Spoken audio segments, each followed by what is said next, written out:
Aujourd'hui, on va juste vous montrer, comme d'habitude, un seul sujet en 10-15 minutes. Aujourd'hui, on va vous montrer ces fameuses gommettes magiques. Qu'est-ce que c'est que ces gommettes magiques? On a utilisé ce terme-là parce que autocollant QR code ou je ne sais pas quoi, bon, ça fait peur à tout le monde. Gommettes magiques.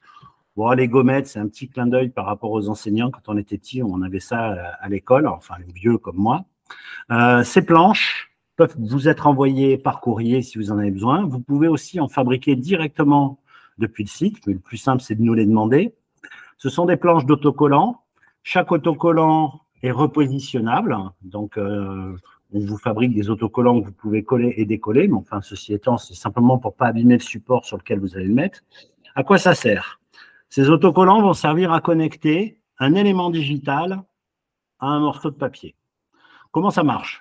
Vous avez deux possibilités. Soit on va coller de la vidéo, une vidéo avec ou sans réponse, Eric vous en parlera. Soit on va connecter des documents entre eux. Je vais vous faire une démo. J'ai envie de donner une consigne à un élève, soit à toute la classe, soit à un seul élève. Ça dépendra comment vous allez diffuser le support papier. Alors, comment ça marche? On prend son téléphone, on enregistre une consigne vidéo ou audio, vous n'êtes pas obligé de vous filmer, ça je comprends parfaitement. En l'occurrence, j'ai déjà fait une petite consigne vidéo, je raconte ma vie. Bienvenue dans ce petit forum, voilà, une démonstration en live. J'ai enregistré donc cette consigne sur mon téléphone que je vais maintenant impérer au QR code. Alors, comment ça marche? Donc, j'ai enregistré une vidéo, elle est sur mon téléphone. Je prends une planche de gommettes. Je dis, je veux coller cette vidéo à un document. Alors, le document, tiens, c'est le canard de ma mairie, mais ça pourrait être une copie d'élève, ça pourrait être une page d'exercice, quelque chose que vous allez photocopier ou pas. Si vous photocopiez, tous les élèves auront bien sûr accès à la vidéo qui va être collée là-dessus. Si vous le donnez juste à un élève, pas de problème. On colle à ce moment-là l'autocollant. Vous prenez votre téléphone, votre appareil photo, vous scannez le QR code. Au moment où vous scannez le QR code, il va vous dire « Ce QR code est vierge ». Mon compte est enregistré, il dit « Ce QR code est vierge, qu'est-ce que vous voulez faire ?» Vous avez trois choix. En l'occurrence, on va dire « Je vais coller la vidéo sans réponse ». Là, il me demande d'aller sélectionner une vidéo. Suivant votre appareil, évidemment, l'interface sur un iPhone, sur un Android Samsung ou autre, c'est différent. Vous allez aller dans votre galerie. Dans ma galerie, je vais aller chercher la vidéo que j'ai faite. Je dis associer. Et voilà, c'est terminé. Donc, à partir de ce moment-là, toute personne, donc vos élèves, qui scanneront ce QR code, auront votre vidéo. Donc, voilà, c'est fait, il vous dit que c'est appairé. Maintenant, je vous le fais en direct live. Vous avez vu, on n'a pas utilisé d'application, on n'a rien fait. Je rescanne le QR code, je l'ouvre, et cette fois, il ne me dit pas que le QR code est vierge, il ne me dit pas appairé. Vous avez ma vidéo qui est présente dessus. Évidemment, la vidéo, on peut la faire jouer en plein écran. Bonjour à tous et bienvenue dans ce petit forum. Voilà, c'est terminé. C'est aussi simple que ça. On prend donc une planche de gommette, on colle la gommette sur une affiche, sur une photocopie d'un bouquin, sur un document qu'on a imprimé, qu'on veut diffuser, sur une copie d'élève à qui on veut dire « écoute, c'est bien ». Ça permet d'avoir un dialogue vis-à-vis des parents, par exemple. On a des parents qui ne maîtrisent pas l'écrit. Des fois, il est difficile de communiquer avec ces gens. On a aussi des élèves, Eric vous en parlera tout à l'heure, qui sont en situation 10, où l'écrit peut poser un certain nombre de problèmes. Voilà, je voulais vous montrer ça. Donc, c'est ultra simple. On prend sa planche de gommette, elle est vierge. Vous pouvez toujours prêter une gommette à un de vos collègues. Vous avez bien compris que la gommette n'appartient pas à un compte. C'est au moment où on scanne, au moment où on va appairer ou mettre une vidéo dessus, que ce document va vous appartenir, que ce QR code, pardon, va vous appartenir. Ensuite, vous le collez. Une fois que vous le collez, les élèves ou l'élève va bénéficier de votre message. Vous avez vu, et Eric va revenir dessus, je vais lui laisser la parole, qu'il y a donc 3 possibilités. Mettre une vidéo unique, mettre une vidéo avec réponse. Alors, pour des questions, au début, on avait pensé avec la DAN et Canopé mettre une réponse en vidéo. Le GAR nous a dit qu'au niveau RGPD, ce n'était pas du tout dans les canons. Donc, on va, pour l'instant, geler cette fonction qui est opérationnelle et on va autoriser les élèves à répondre par écrit. C'est-à-dire que si vous leur mettez une consigne et qu'ils vous disent « Madame, j'ai pas bien compris » ou « Monsieur, j'ai pas bien compris », il va vous le faire par écrit. Et comment ça va vous arriver? Ça va vous arriver dans la boîte mail qui correspond à votre compte. Mais l'élève ou les parents qui répondent ne connaîtront jamais votre adresse email, ni même votre numéro de téléphone. Vous, vous allez recevoir un email qui vous dit « Quelqu'un vient de vous envoyer un message » et le message, vous aurez accès directement dans votre email. C'est bien entendu asynchrone, ce n'est pas en direct, vous n'êtes pas obligé d'être derrière votre téléphone. Dernière chose, et j'ai fini de parler, un enseignant m'a dit « Ah, c'est super, on peut mettre des consignes pour les élèves quand on distribue quelque chose en classe. » Alors, je rappelle que si vous êtes en classe, il n'y a pas besoin de faire des vidéos pour parler à vos élèves, vous êtes là, hein, donc c'est quand même plus simple de leur parler plutôt que de leur faire des vidéos. Néanmoins, cet outil, il est là pour être un relais dans les situations d'autonomie. Soit vos élèves sont en groupe, soit vous avez laissé un message et vos élèves sont à la maison en permanence ou ailleurs, ils sont en situation d'autonomie et vous avez la possibilité de mettre un lien. Je vais laisser parler Eric qui va ouvrir l'interface et qui va vous montrer comment on peut appairer donc un document cette fois. Voilà, j'espère avoir été clair. Et maintenant, je me tais. Notez que c'est exceptionnel quand je me tais. Okay. Vous avez quand même le droit de lui poser des questions, hein, si vous le souhaitez. C'est pas fermé. Ouais, on est que 5, vous avez le droit de parler. Hein. Allez-y, allumez vos micros, hein, pas de problème. Donc, dans ce que vous a présenté Christophe, il a évoqué une fonctionnalité. Au-delà de j'affecte une vidéo à ce QR code, un autre usage, c'est de pouvoir, avec ce QR code, faire une passerelle vers une de vos expériences PIC 360. Juste pour vous rappeler, puisqu'il y en a parmi vous qui ne connaissent pas encore, qui n'ont pas encore pratiqué. Une expérience PIC 360, c'est à la base un document support, un document PDF par exemple, ou une image, enrichi avec du contenu. Merci, Maëva. Donc, ce document, cette expérience, en fait, c'est-à-dire ce document avec tous ces enrichissements de la vidéo, de l'audio, un fichier qu'on peut récupérer, un lien vers du contenu en ligne, cette expérience peut être associée au QR code. Vous allez me dire, c'est quoi l'intérêt? En tant qu'enseignant, je distribue des exercices de devoirs à réaliser pendant les vacances. Ces exercices méritent un complément d'information qui existe sous la forme d'une expérience que j'ai préparée, donc un cours avec un support enrichi. En collant ce QR code sur la feuille d'exercice que je vais photocopier et distribuer à mes élèves chez eux vont pouvoir avoir ce complément d'information qui va leur permettre d'avancer dans le sujet, simplement en scannant le QR code. Je me permets de vous montrer, quand on scanne un QR code vierge, la première ligne est marquée appairer. Regardez, si j'appuie sur appairer, j'ai la liste des expériences du PIC qui apparaissent en bas. Je ne sais pas si vous voyez, mais en fait, on voit la copie d'écran. J'ai mes expériences qui sont en bas. Je choisis une expérience, je l'appelle automatiquement. Quand l'élève va scanner, il n'aura plus la vidéo, mais il aura ce qu'on appelle le QR code de lancement de l'expérience que vous avez réalisée. Alors ça, c'est pour les gens qui sont un peu aguerris à ces choses-là, mais ça permet donc de connecter des documents entre eux. Il y a une vidéo qui existe sur le site, sur la chaîne YouTube, qui exprime, enfin qui vous fait en 50 secondes la démonstration de cette chose-là. Voilà.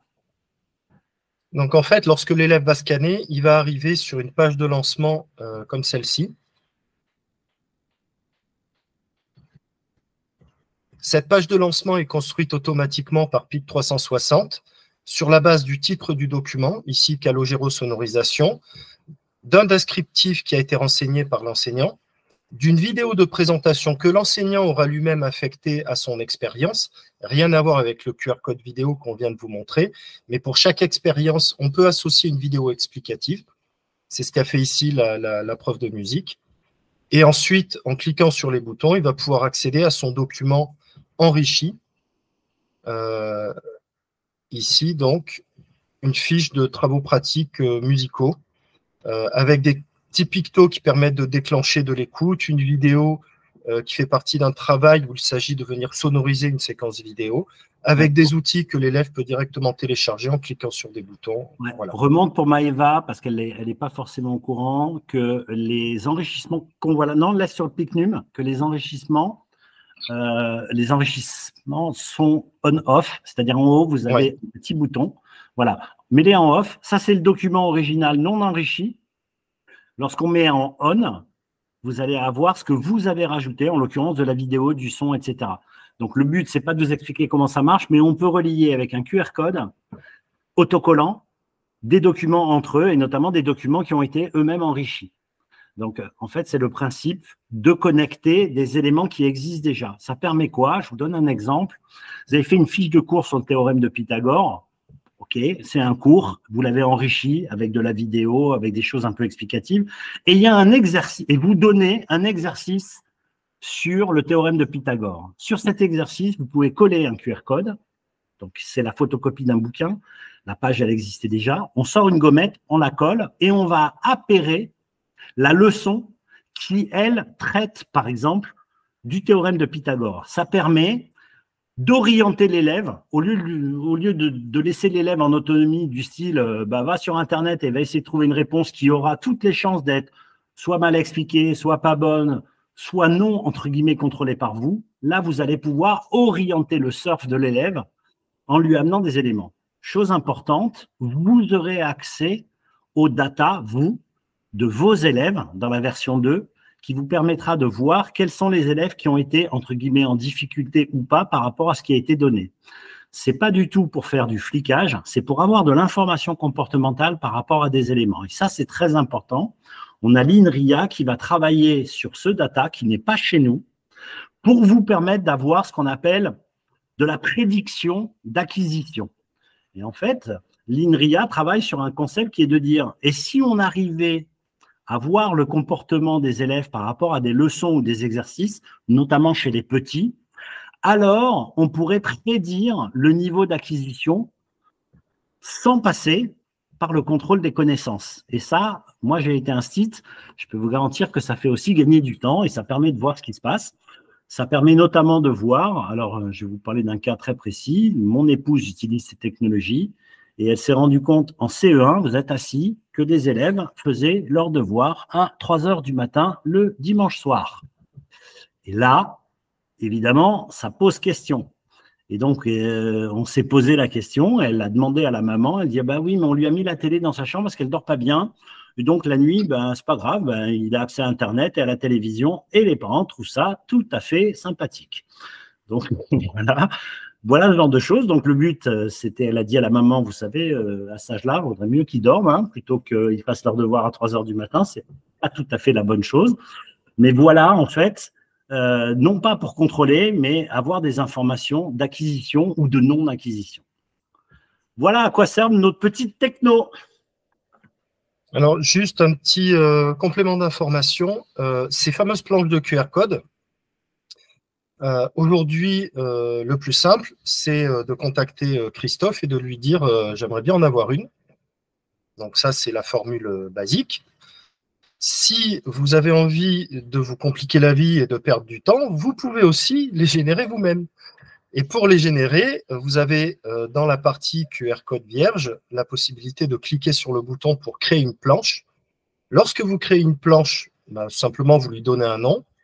Si vous avez des supports d'étiquettes préformatés, prédécoupés, où vous savez que vous en avez par exemple 16 par planche et qu'il vous faut une planche, vous pouvez mettre votre quantité 16. Et lorsque vous générez votre planche, à ce moment-là, je vais en ouvrir une pour l'exemple.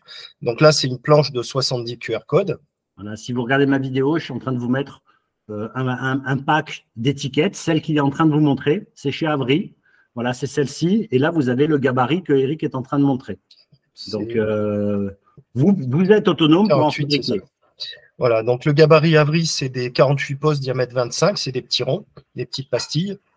Donc, une fois que voilà, vous avez choisi votre gabarit, vous pouvez imprimer, télécharger et imprimer sur vos planches adhésives les QR codes en question. Chaque QR code, évidemment, est unique, puisque un QR code, un usage. Voilà. Donc, vous pouvez très bien produire vous-même vos planches de QR code. Si le gabarit n'est pas intégré dans le système, vous nous faites un petit mail et on l'intègre pour vous. Et il apparaîtra dans le menu déroulant. Alors, dernière petite chose de Z3, bien évidemment, imaginez vous fabriquez une planche de gommettes et vous fabriquez une planche de gommettes et puis, par inadvertance, vous dites, tiens, j'ai un voisin qui en a besoin et vous faites une photocopie de cette planche de gommettes. Alors, vous allez donc avoir des QR codes en double. Sachez que, par définition, salut Stéphane, par définition, par définition, évidemment, le premier qui utilisera le QR code va le rendre non vierge. Donc après, si vous avez dupliqué des QR codes, le QR code qui a été dupliqué, il embarquera la scénarisation que vous avez faite. Donc il est vivement déconseillé de s'amuser à photocopier ses propres QR codes en dehors de la distribution par rapport aux élèves. Donc voilà, mais le plus simple, vous nous envoyez un petit mail, Twitter, LinkedIn, par mail, parce que vous voulez, votre adresse, je fais une enveloppe, je vous mets un petit message, j'en envoie. Notre objectif, je vous le dis, c'est que si on a énormément de profs qui utilisent cette techno et qui trouvent que c'est sympa, alors à ce moment-là, on se fait fort de vous faire offrir par les éditeurs scolaires notamment, et on est en pourparlers avec Nathan, pour qu'ils vous fournissent les planches de QR code gracieusement. Nous, on ne peut pas travailler gracieusement, mais on trouve ça fou de demander aux établissements scolaires, voire aux enseignants, d'acheter des licences pour faire des trucs. Enfin, ça me rend malade. Et donc, on a expliqué ça. Et pour ne pas le citer pour l'instant, Nathan et Atier Hachette sont en train de regarder pour dire « Ah, ok, on a compris. Peut-être que nos manuels scolaires auraient intérêt à être connectés au PIC et d'offrir à ce moment-là, dans ce qu'on appelle le livre du maître ou le livre de l'enseignant, des gommettes préinstallées dans lesquelles vous embarquerez votre licence annuelle sans avoir à payer quoi que ce soit, c'est-à-dire c'est intégré au tarif du bouquin lui-même. Donc voilà comment on est en train d'essayer de travailler. On est aussi en train d'essayer de travailler avec les collectivités territoriales pour que les collectivités territoriales, comme elles font aujourd'hui quand elles vous donnent un budget photocopie, alors tout dépend des établissements, hein, collège, lycée ou école, ça ne fonctionne pas de la même façon, mais on a des budgets de fonctionnement.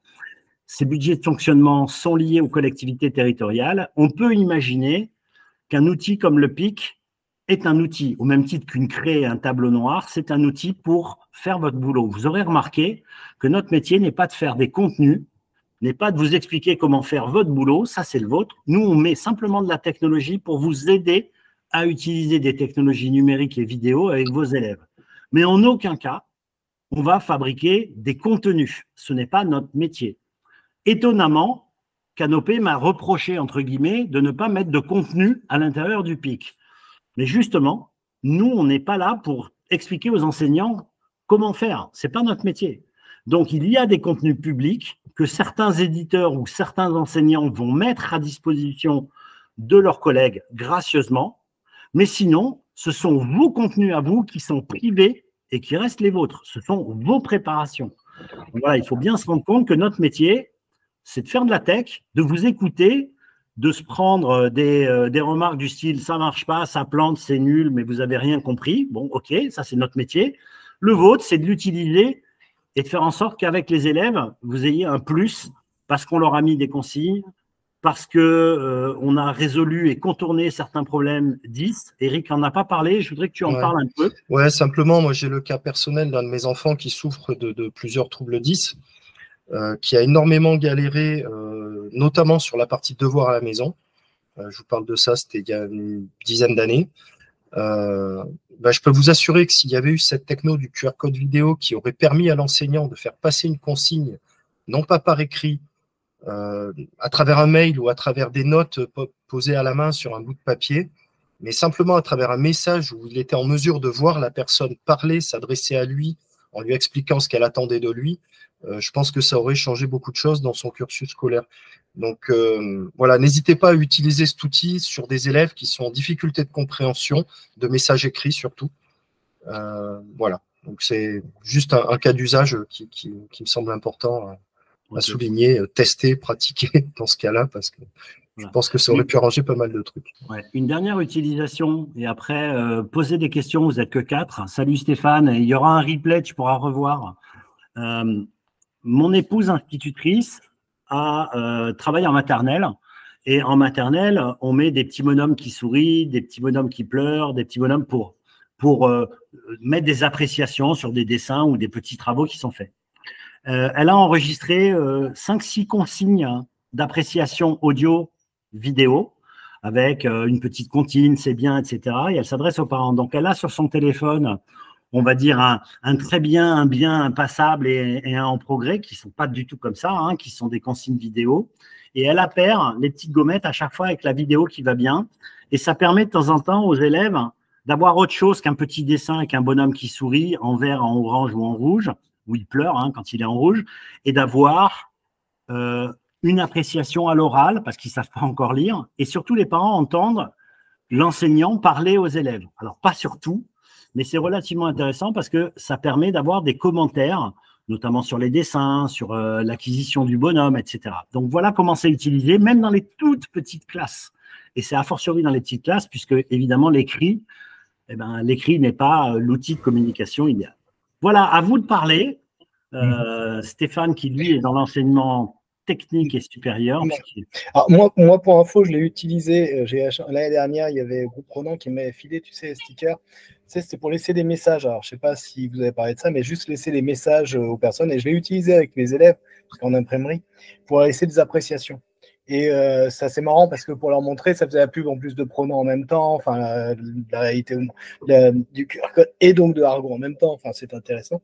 Et la réaction des élèves a été assez intéressante en fait du coup parce qu'effectivement c'est quelque chose qu'ils ont apprécié, ça les a un peu arrêtés et en fait ça prenait pas plus de temps que de mettre une appréciation écrite finalement. C'est ça qui m'a absolument surpris en fait. Juste pour dire que ça m'avait surpris. Ouais, on a sorti cette année des planches avec un appairage, tu regarderas la vidéo, je vais t'en envoyer si tu m'envoies l'adresse de là où je peux te les envoyer à Estienne ou ailleurs. Stéphane est prof à l'école Estienne, si je ne m'abuse. Ouais. C'est ça. Voilà. Vous avez un compte PIC, Stéphane? Alors non, j'ai pas de compte PIC. Voilà, tu t'envoies un petit mail, c'est pas grave, et tu verras, ça a été ultra simplifié par rapport à ce que tu as connu chez Argo. Là, c'est direct avec ton téléphone, tu passes même pas par l'ordinateur pour appairer tes vidéos. Ouais, mais ouais, d'accord. Ok. Ok, ça marche. Est-ce que Maëva, je ne sais plus, alors je ne vois plus les noms parce qu'évidemment, il y a. Est-ce que vous avez des questions, Mathieu? Oui, moi j'ai une question, c'est Maëva. Oui, allez-y. Je me demandais, est-ce qu'il y a une durée de vie sur l'appairage ou est-ce que c'est quelque chose qui peut rester assez longtemps? Ça dépend combien. Hein. Non, je déconne. Par défaut, pour l'instant, on les laisse, d'accord? En fait, c'est la taille du data qui va générer à un moment donné une coupure. Mais on estime qu'on les laisse 3 mois en ligne. Sachez que vous, votre vidéo, imaginez que vous ayez fait une vidéo que vous voulez qu'elle dure. Rien ne vous empêche de la réappairer une deuxième fois à un QR code qui, lui, vous est fourni gratuitement. Simplement, ce qu'on va faire, le hosting, de manière, c'est-à-dire l'hébergement, pour que le streaming, c'est-à-dire la diffusion temps réel par rapport au QR code soit faite, on va vous garantir 3 mois. Au-delà de 3 mois, normalement, elles vont rester jusqu'à ce que la taille maximale du cloud soit atteinte. Et ensuite, on aura first in, first out qui sera généré. Mais voilà, pour l'instant, on n'a pas de limitation pour l'instant. OK? OK. Et si je fais un QR code qui renvoie vers un site Internet? Voilà, c'est ad vitam. D'accord, ok, parce que en fait, moi, je fais plus je suis professeur documentaliste en lycée professionnel, et en fait, je fais des expos augmentées où justement, voilà, je rajoute ces QR codes sur les expos au CDI ou dans le lycée pour avoir une interaction et que les élèves puissent, voilà, cliquer sur des liens un peu plus vertueux et qu'ils aillent voir autre chose. Et c'est pour savoir si je peux les ressortir d'une année à l'autre. Est-ce qu'il faut que je réappare? Non, vous verrez. Quand vous utiliserez l'interface d'enrichissement documentaire, il y a des choses qui sont permanentes, on peut même les exporter. On va faire ça dans les autres vidéos à venir. Vous verrez il n'y a pas de souci. Je vous invite à aller d'aller voir le site du pic360.fr, de ne pas hésiter d'aller voir la chaîne YouTube avec la playlist du PIC où il y a un certain nombre de vidéos très courtes qui ne dépassent jamais 1 minute 30 et qui vous montrent des mises en situation mais bien entendu, vous aurez la possibilité d'exporter, vous allez voir, pour certains d'entre vous qui connaissent Geniali, on a les mêmes exports HTML qui sont prévus que Geniali, de manière à être autonome, même offline. Donc, vous verrez, avec la limitation, bien entendu, il faut embarquer le contenu à l'intérieur de l'HTML. Mais évidemment, si vous mettez une vidéo d'1h30, je vous laisse imaginer la taille du data. Ce n'est pas le but, mais mettre des liens ou mettre des photos, mettre des petites vidéos, du son, etc., sont tout à fait possibles et de les avoir en offline. Il y a de la réalité augmentée aussi, Maëva. Je ne sais pas si vous l'avez vu, mais vous verrez dans les futurs, voilà, mais dans les futures vidéos ou dans les futurs visios auxquels vous assisterez, on a la possibilité d'avoir de la réalité augmentée, du SLAM, de l'image recognition. Enfin, vous verrez, il y a un certain nombre de fonctionnalités qui pourront vous intéresser, notamment pour enrichir des expos permanentes, voire évolutives. Ça aussi, parce que sans changer les QR codes, vous aurez la possibilité de changer ce qui est derrière le QR code. Ça aussi, c'est rigolo, c'est-à-dire qu'on n'est pas obligé. On se dit, zut, les affiches ont été imprimées avec les QR codes, mais on voudrait mettre autre chose. Mais ce n'est pas grave, nous, on n'encode pas les URL dans les QR codes. On encode une page temporaire, et cette page temporaire, vous êtes capable de la modifier à loisir. Voilà, voilà. Bah, écoutez, on a promis que ça durerait toujours que une vingtaine de minutes. Est-ce que vous avez des dernières questions? N'hésitez pas à nous les poser par mail, il n'y a pas de problème. Stéphane, tu es arrivé en retard, je vais te tirer les oreilles. Envoie-moi. Désolé, je n'ai pas mon ordinateur avec moi. Aucun problème. Tu m'envoies un petit mail, on va t'envoyer ton compte et envoie-moi une adresse, soit je l'envoie à l'école. Ouais, ça marche. Ça. Maëva, pareil, si vous voulez envoyer un petit mail à Eric, de manière à ce qu'on puisse vous mettre à la poste des étiquettes et que vous puissiez être autonome pour tester. Et si l'un d'entre vous avait envie de me dire « Ah ouais, mais moi, il m'en faut 200 parce que je vais les utiliser », ben, il m'écrira, j'en enverrai 200. OK? Ça marche. Non, mais de toute façon, moi, je les utilise en septembre. Donc, je le dis. Pas de problème, mais voilà, on est là pour que ça marche. N'hésitez pas à en parler à vos collègues. Vous pouvez prêter des gommettes aux autres. Il n'y a aucun souci. Vous filez une planche de gommettes à quelqu'un. Il suffira simplement qu'il s'inscrive sur la DAN de Versailles. On lui renvoie ses crédentiels et automatiquement, il pourra appairer toutes les vidéos qu'il veut. OK? Ça marche. Stéphane, je vais mettre en commentaire le lien d'inscription direct. Sinon, tu peux le trouver sur le site pic360.fr. Oui, c'est ce que je suis en train de regarder en fait. Voilà, bah, tu as le lien direct d'inscription très rapidement sur la page. Voilà, tu l'as dans le chat. Tu l'as mis dans le chat, Eric? Je le mets tout de suite. Attends, je vous le mets aussi dans le chat, si vous voulez. Voilà. Alors, pourquoi on passe par la DAN? Alors, on peut l'expliquer. Alors, évidemment, certains, ben voilà. La DAN et Canopé ont fait un challenge en 2021 en disant on aimerait trouver une société capable de faire telle et telle chose. On a donc concouru et on a été lauréat de ce concours. Et donc, on a fabriqué un prototype. On en est à la V1. Il y a une V2 qui va sortir, qui est un prototype qui s'appelle le PIC 360. Je rappelle que le nom, ce n'est pas le nôtre. Ça veut dire papier interactif communicant, c'était le nom du challenge. Donc, voilà, c'est comme ça. Donc, il va y avoir de l'UX et de l'UI qui va être modifié dans pas très longtemps, puisqu'on a une boîte spécialisée qui travaille là-dessus.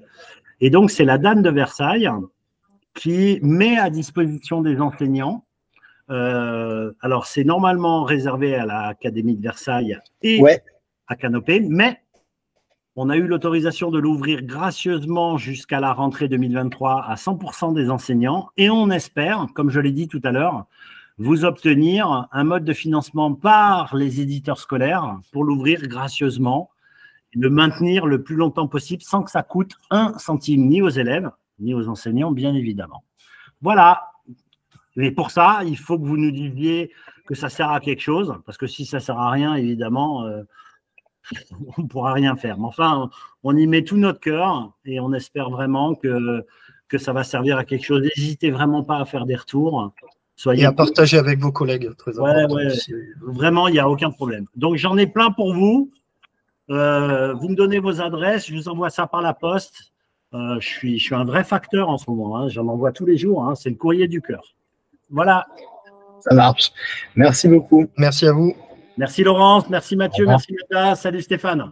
Salut. Merci. Céline. Bonne soirée. Merci Bonne beaucoup. soirée.